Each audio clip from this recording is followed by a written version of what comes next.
mga ka-farmers, muli pong nagbabalik ang Masaganang Anay TV. Dito po tayo sa aking kamatisan. Itinanim po ito noong October 12, 2025. Actually, marami na pong bunga ang ating kamatis.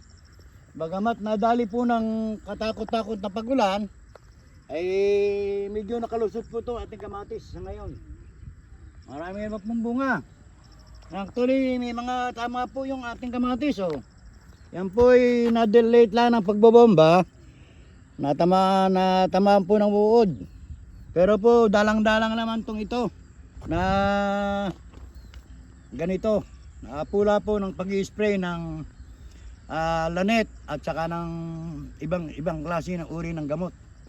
Usually, combination po ng lanet at saka yung mga matatapang na uri ng gamot ay nalalagay natin dito.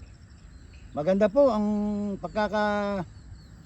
pagkakatubo ng ating kamatis. Actually, kung lugar na ito po ay dating sagingan. Pinapatay ko po yung saging noong nakaraang taon na nadaanan ng bagyo. Subalit nagkaroon po ng malaking epekto sapagkat nung pong ito, una po itanim na muna ito ng talong. Ay wala pong nangyari sa talong sapagkat nadali po ng ulalo. Napakapal po ng ulalong nakuha dito. So ginawa po namin nung ito bago tamnan ng kamatis, habang inaararo ay sinusundan ng isang numulot ng ulalo.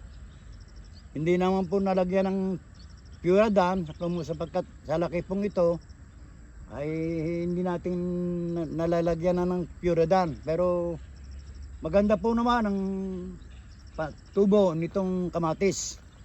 Actually, marami na rin pong bunga. Expected po bago po mag-January ay makakapitas man po itong kamatis na ito. Ang mga ka-farmers, sa nagdaang pong taon o ito pong nakaraang mga buwan ay napakatakot na bagyo at napakaraming bagyo ang dumaan sa Pilipinas. Nagsimula po sa letter A hanggang letter B. Malakas na pag-ulan at ating mga halaman ay nanganap pinsala. Ito po yung lahi ng Diamante Max, mga ka-farmers. At ulad po ng aking pag-review noong araw, ng ibang mga kamatis na aking review sa vlog po noon, ay ito po ang susceptible o available na itinatanim namin dito sa ating farm. Ito po ay pakikinabangan natin sapagkat ang halaga po ng kamatis ngayon ay 80 o 800 ang isang bag, mga ka-farmers. Talaga pong kahit na sabihin natin dumadaan ng takot-takot na pagbagyo na almost ay tinapos na yung alphabet, ay pilit nating nagsusimikap ang ating mga farmers na magtanim dito sa ating mga bukid. At sa gabi pong ito ay paligawan ng baka, mga farmers. Dito po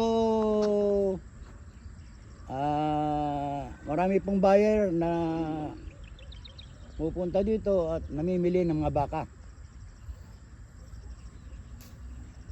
Actually, ang kamatis ay malaki pong pakinabang.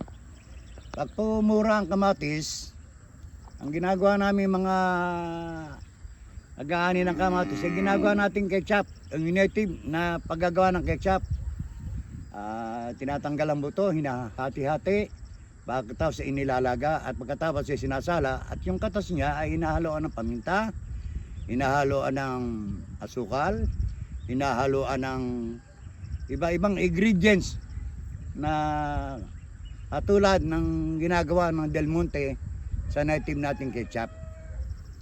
Maganda po ang lugar na ito, mga ka-farmers. Although, gaya po ng aking pagkasabi kanina, tayo ay naapektuhan ng matinding bagyo na dumaan sa Pilipinas. Kaya po, kahit ano gawin nating magsasaka, kung ang mga halaman naman natin ay nasisira, wala tayong magagawa sa panahong dinadaanan tayo ng katakot-takot na bagyo. Ang mga halaman, madamo po dito ay ang kalimitan ay uligbangon. Ito po yung uligbangon. Ito po, wag lang hindi mapatigit sa lupa. ito po yung nabubuhay. Marami pong damo ang sumisibol dito na wala po yung agingay. At ang humalili ay itong ulik-bangon. Pero ito po yung malamig naman sa halaman. Hindi naman po tulad na ibang mga damo na nakakapinsala. Nagapang lang siya, pero pag mas po, tapos ito lumago, ay nakaka-apekto rin sa ating mga halaman. Tingnan nyo po, ang buong paligid. Ang lugar na ito, gaya po ng pagkakasabi ng iba, ito ay gagawin naming lugar na ito na agrotourism. Actually, kami po ay nagawa na ng aming greenhouse sa pamamagitan ng Department of Agriculture at ang DAR bilang punlaan ng aming greenhouse. Kaya po mga kasama, huwag pa tayong tumigil at pagkatanim sapagkat ito ay makatutulong sa ating pamumuhay at the same time ay makatutulong sa pamamayan na tayo ay umunlad at mabuhay ng maayos.